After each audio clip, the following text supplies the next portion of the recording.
Dios quiere que usted estudie mucho. Ayer lo dijo el pastor que nada es por casualidad, nada es por suerte, todo es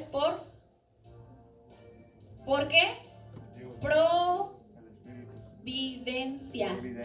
Providencia. Hay que poner atención. Ese de la salud, muy bien. Yo no estoy aquí. Ese quería yo. Ay, después me lo presta. A ver, el otro. 807. 807. 807. Los que acaban de llegar, chequen sus tickets. 807. 807. ¿No? Aquí ya sé que pase por su regalo. Pase, hermano, pase por su regalo. Es el último que tenemos el día de hoy. Apenas llegó. Y ayer no vino, no se lo lleva ayer. Es este libro Salva y la fe. Que la fe, dice, la fe no hace las cosas fácil, las hace posible. Bueno, en inglés es lo que yo entiendo en español. Es Lucas 1:37. ¿Sí? Sí puede tomar su regalo. Felicidades y gracias por visitarnos. El cuadrito también. Eso. Gracias a usted. Bueno, entonces mañana tendremos más regalitos. Y les recuerdo de nuevo que el último día tendremos para rifar un regalo grande. El pastor está pensando qué regalo puede ser y yo me lo quiero ganar, pero pues aquí es Dios, ¿verdad? Dios decide. Así que espero que Dios siga bendiciendo este programa y muchas gracias por venir.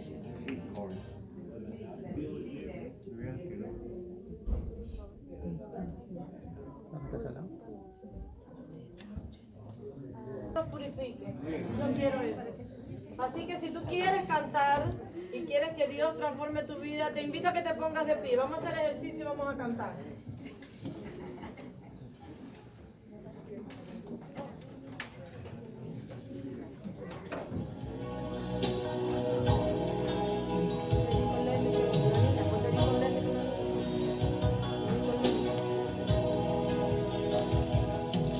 Hoy me acerco a tu trono, mi Señor. Quiero entrar en el santuario celestial, donde está mi abogado intercesor, Jesucristo quien ministra allí por mí. Que mi oración ascienda ante tu altar, como incienso agradable a ti, Señor. Que mi vida entera tú puedas cambiar.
con la sangre del Cordero Redentor,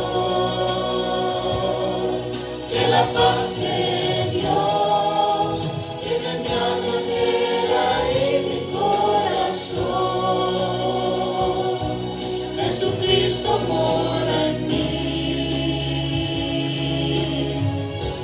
Quiero ser tu voluntad. Purifícame con la sangre del Cordero Redentor.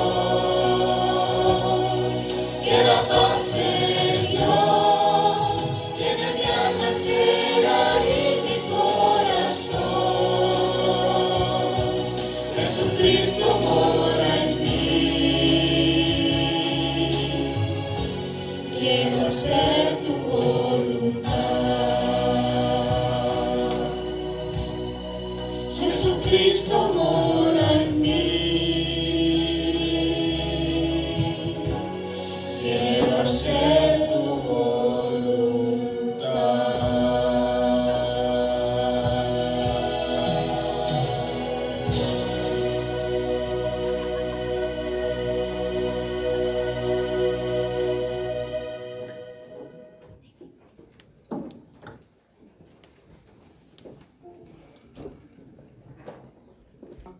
y no podía arrodillarse porque tenía un problema en la pierna, pero se sentaba a orar. Yo despertaba a veces a las 5:30 de la mañana y veía cómo se movían sus labios. No escuchaba su voz, pero se movían sus labios. Estaba orando. Era una mujer de oración. También era una mujer muy fiel en los diezmos y las ofrendas. Ella cayó en un estado de postramiento en la cama debido a 4 ACVs que le dieron. Y antes de yo verla cerrar sus ojos y morir, fui un día a visitarla y estaba ella contando el dinero de las pensiones que recibía porque era una enfermera jubilada. Y aunque no podía ir a la iglesia, ella seguía enviando su diezmo y su ofrenda porque era fiel al Señor. Ese día mi tía estaba ayudándole y entró un billete viejo en el sobre. Le dijo, no, quita ese billete de ahí. Ese billete está muy viejo, muy roto. Y pon un billete más nuevo. Porque ella siempre quería darle lo mejor al Señor. Lo mejor. Entonces son cosas que uno veía, hermano. ¿Sí? Otro era muy misionera. No andaba predicando conferencias ni nada, pero hacía siempre un trabajo personal. No tenía que decirle al pastor o el anciano, hermana Delia, vaya, salga a evangelizar, háblele a otro de Cristo. No. Nadie tenía que decirle. Ella sabía que debía predicar, de lo que había recibido debía dar. Y siempre tenía personas para llevar a los pies de Cristo Jesús. Siempre. Amén. Ella era la coordinadora de interesados de la iglesia y me anotó, sin yo saber, en la lista de los que se iban a bautizar el sábado. Me dijo, mira Edwin, llegué yo a su casa el viernes. Me dijo, mira Edwin, mira hijo, ven acá. Aquí lo tengo anotado en la lista de los que se van a bautizar mañana. Y entonces yo le dije, abuela, pero ¿quién le dijo a usted que yo me voy a bautizar? El Señor me lo dijo. Dios me dijo que te vas a bautizar. Y entonces, hermanos, me predicó una vez más. Siempre me hablaba de Dios, pero me predicó una vez más. Y yo ese día le dije, está bien, abuela, me voy a bautizar. Y hermanos, miren, gracias a esa predicación, a esas palabras que me dio mi abuela, yo estoy aquí hoy delante de ustedes. Amén. Yo creo que si ella no hubiese predicado, yo habría sido cualquier otra cosa, menos pastor de esta iglesia. Pero el Señor, hermanos, usa personas para llamarnos a la salvación. Dios usa personas. Entonces Dios puede ser que te esté llamando a ti y usando diferentes formas, diferentes voces. ¿Qué es lo que estás esperando tú, querido amigo? Que baje un ángel del cielo y que te diga, Salomón, ven, Dios te está llamando. Ese día quizás nunca llegue. O estás esperando tener una visión, un sueño. Como dice el libro de Daniel, Jasón y Masré, sueños y visiones acerca de Dios. Para decir, oh, ahora sí Dios me está llamando a salvación. Quizás ese día nunca llegue. Porque Dios siempre trabaja a través de otros. Amén. Amén. Cuando Dios quiere hacer algo, se hace de alguien. Eso es lo que enseña la palabra de Dios. Cuando Dios quiso sacar al pueblo de Israel de la esclavitud en Egipto, Él llamó a un hombre y lo levantó, llamado Moisés, para que fuera y se presentara delante de Faraón. Cuando Dios quiso, hermanos, liberar al pueblo de Israel de manos del ejército de Madián, que era como una plaga de langosta, levantó un hombre llamado Gedeón y dijo: ve, recluta un ejército y ve a liberar a mi pueblo. Usó un hombre. Cuando Dios quiso entronizar al pueblo en la tierra prometida, en la Canaán terrenal, también levantó a otro hombre llamado Josué.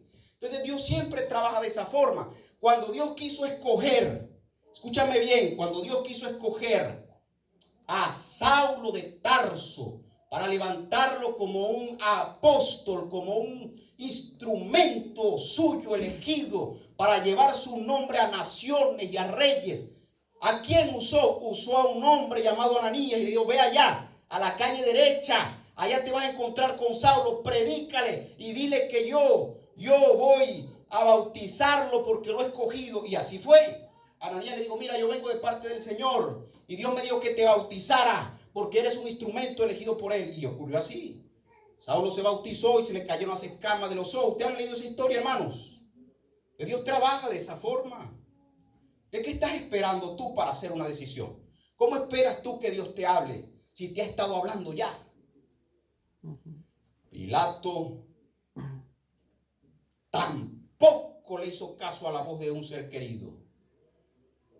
Y Dios usó la última voz. Y fue su misma voz. Dice la palabra de Dios, hermanos, ahí en Mateo 27, el versículo 11. Leamos. Cuando Jesús estuvo ante el gobernador, éste le preguntó, el gobernador era Pilato: ¿eres tú el rey de los judíos?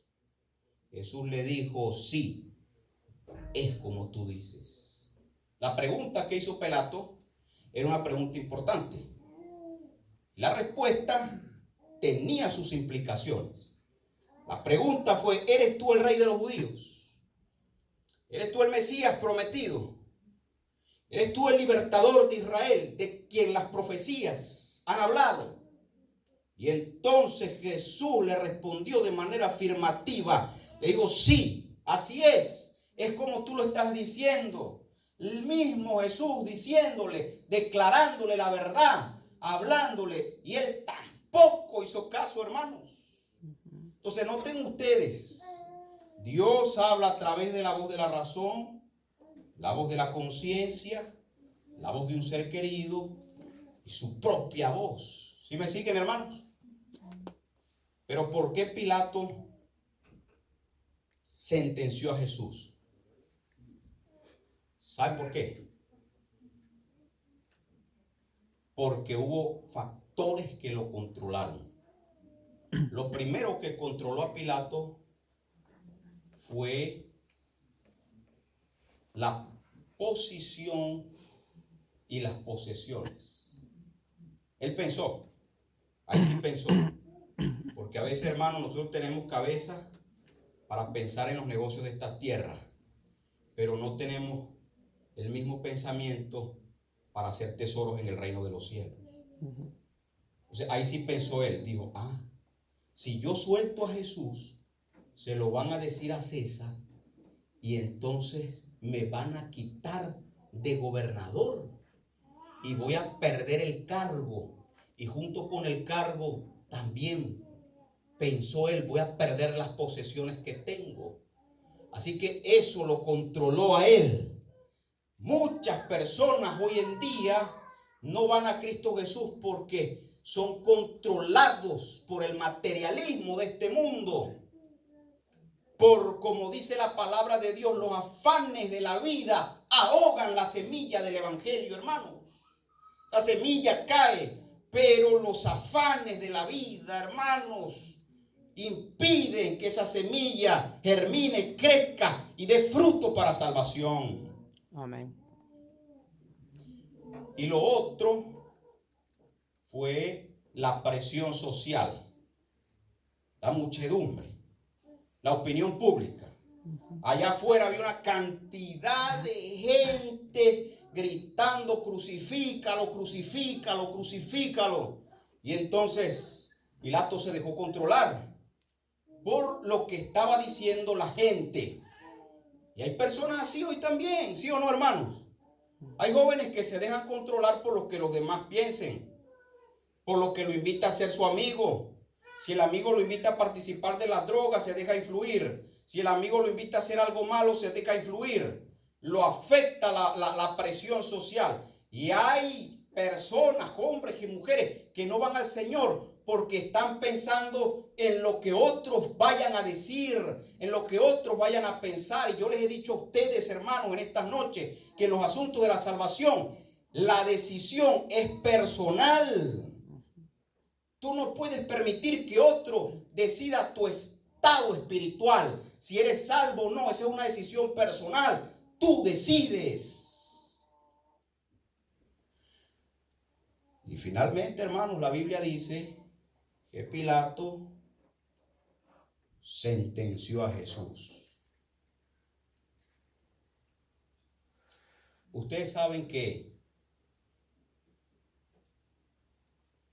Pilato no fue el que martilló con clavos las manos de Cristo y sus pies, ni fue él el que le colocó la corona de espinas. No fue él el que propinó los latigazos. Pero la eternidad nos dirá cuán culpable fue Pilato de la muerte de Jesús. Porque estuvo en su potestad hacer una decisión. ¿Sí o no? ¿Era Jesús culpable o inocente de algún delito en ese tiempo? Inocente. Totalmente. Los evangelios dicen que Pilato, les voy a contar lo que hizo él. Pilato recibió a Jesús el día viernes, temprano de esa semana, porque a Jesucristo lo arrestaron el jueves por la noche, allá en el Getsemaní. Judas había dicho: al que yo besare, a este prender. Y con un beso, el traidor entregó al maestro. La turba violenta se lo llevó hasta el palacio del templo, y allí en el palacio del templo ya tenían unos testigos falsos que testificaron en contra de Jesús y le hicieron un juicio injusto y dijeron: ellos merecen ser reo de muerte. No lo mataron de una vez porque ellos eran una provincia conquistada por el Imperio Romano. Así que por ser colonia no tenían la autoridad para sentenciar a muerte a nadie, los sacerdotes. Si hubiese estado en la potestad de los sacerdotes dictar una sentencia de muerte, habrían apedreado a Jesús esa misma noche. Pero debía cumplirse lo que dice la Escritura. El cordero debía ser llevado al matadero y el Hijo de Dios debía ser levantado. Porque la Biblia decía que el Hijo debía ser levantado, y cuando fuera levantado a todos atraería a él. Así que esperaron hasta el viernes, y el viernes lo llevaron ante Pilato. Pilato, no queriendo de una vez dictar una sentencia, lo mandó a azotar. Y el azote consistía en propinar 39 latigazos, parte en el pecho y parte en la espalda. Los salmos mesiánicos hacen referencia a esta flagelación que sufrió nuestro Señor Jesucristo, y dice el salmo así: horadaron mis espaldas, grandes surcos se han abierto en ella. Es decir, que la expresión literaria del salmista es como cuando usted ha trabajado la tierra y pasa la yunta de bueyes, pasa el arado. ¿Qué pasa con la tierra? La tierra se abre el surco allí. Bueno, así se abrió la espalda de Jesús, como un surco, y se derramó la sangre del cordero. Los evangelios dicen, hermanos, que mientras Pilato buscaba a un reo, un ladrón llamado Barrabás, Jesús esperó cerca del pretorio. Y allí llegaron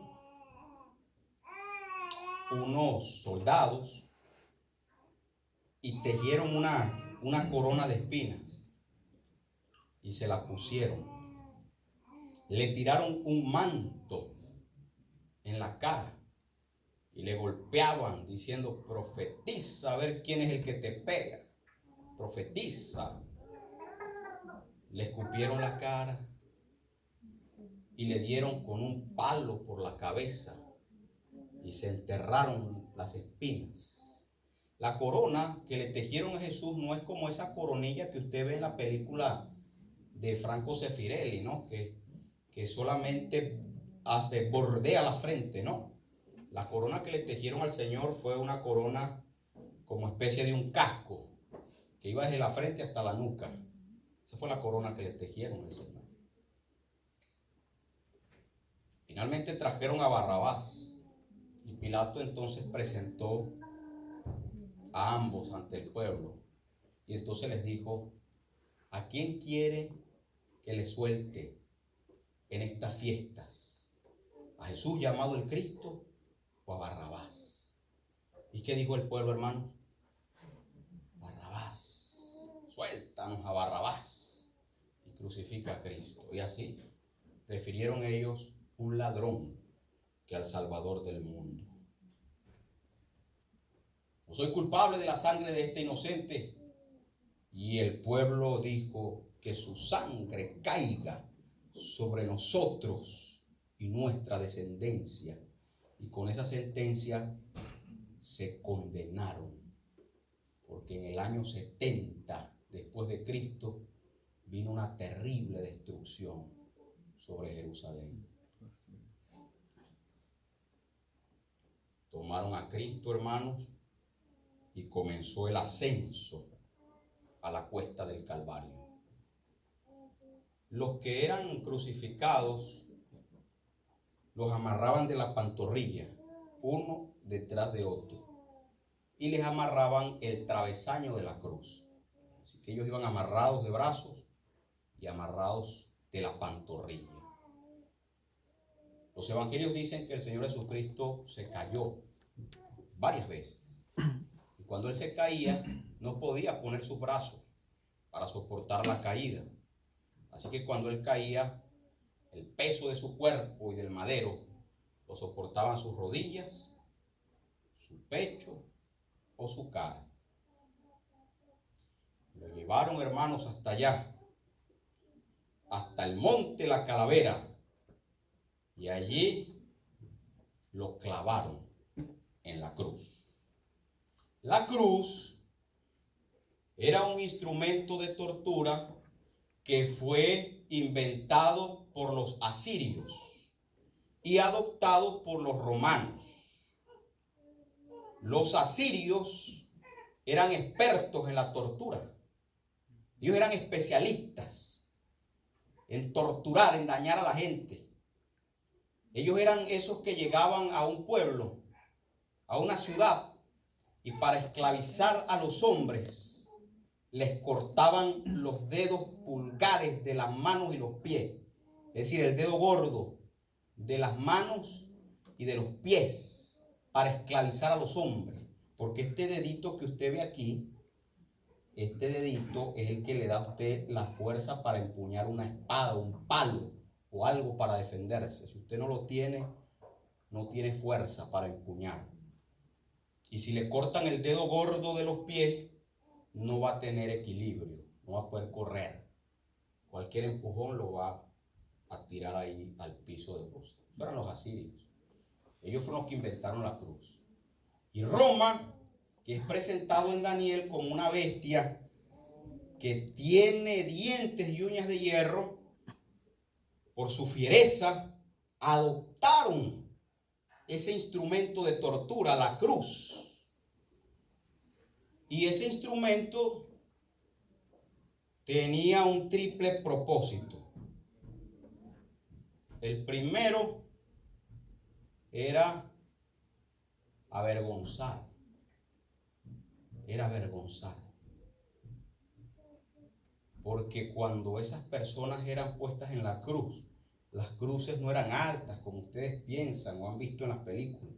Eran cruces pequeñas, más o menos así del tamaño de ese pilar. Y las personas tenían derecho de acercarse y escupir, e insultar, injuriar al que estaba allí clavado para avergonzarlo.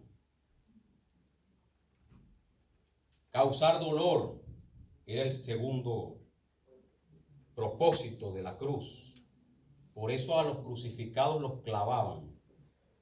Pero antes de clavarlos les arqueaban la cadera y los colocaban en una posición bien incómoda para que comenzaran a sufrir de espasmos musculares, es decir, calambres.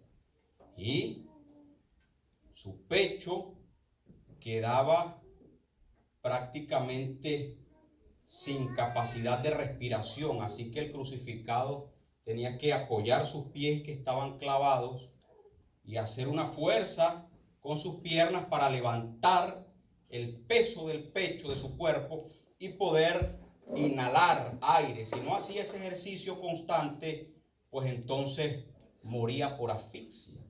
Por eso es que después de un tiempo de estar allí la persona crucificada, si no se había muerto, le martillaban las piernas, venían con una porra y les quebraban las piernas para que finalmente no pudieran ellos seguir haciendo este ejercicio para respirar, cayeran y entonces entraran en un shock respiratorio.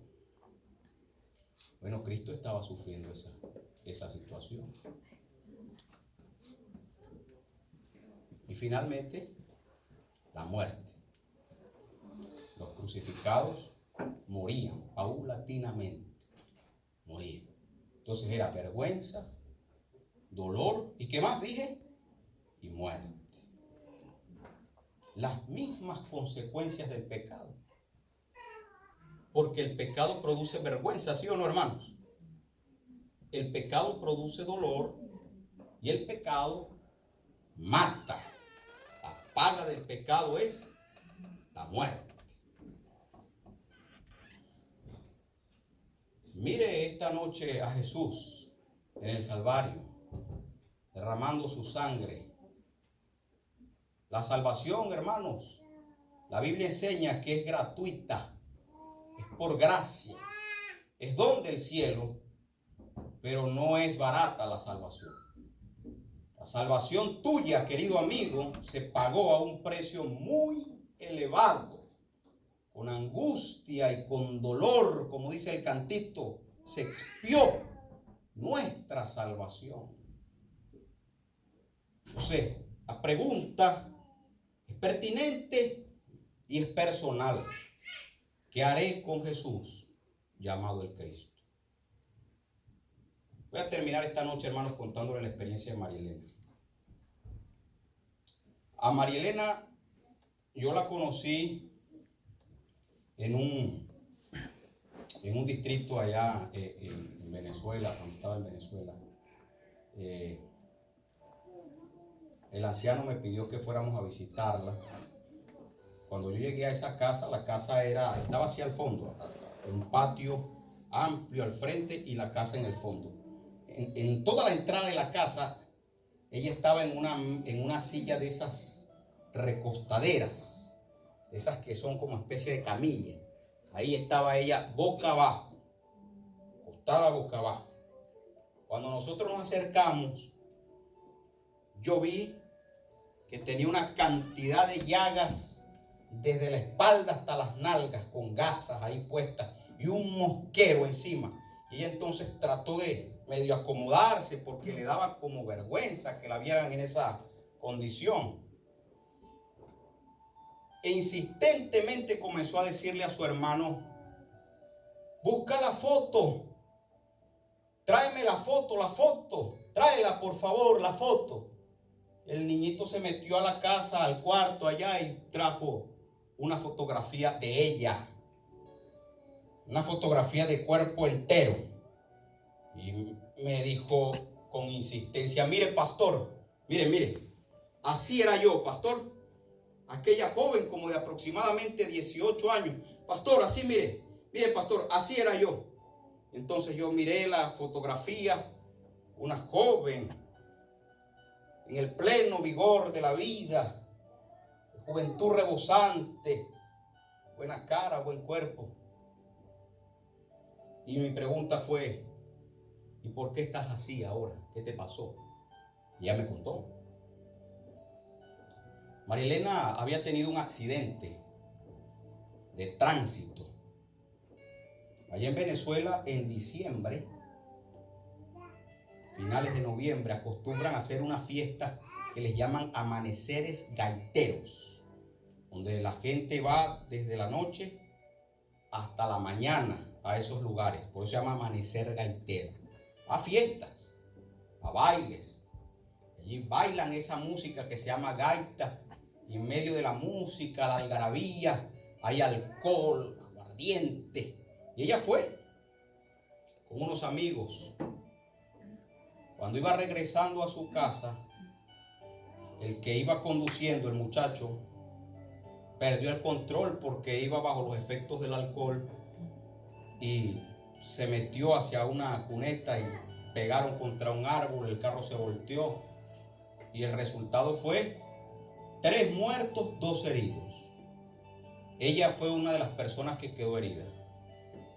Su columna se afectó y en aquellos años Venezuela tenía unos convenios con el país de Cuba para ir a operar a las personas allá.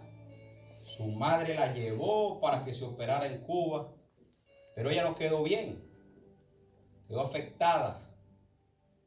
Su organismo no reaccionó positivamente a la intervención quirúrgica, más bien tuvo una reacción donde se despertó en su organismo una terrible infección, no terminaba de curar.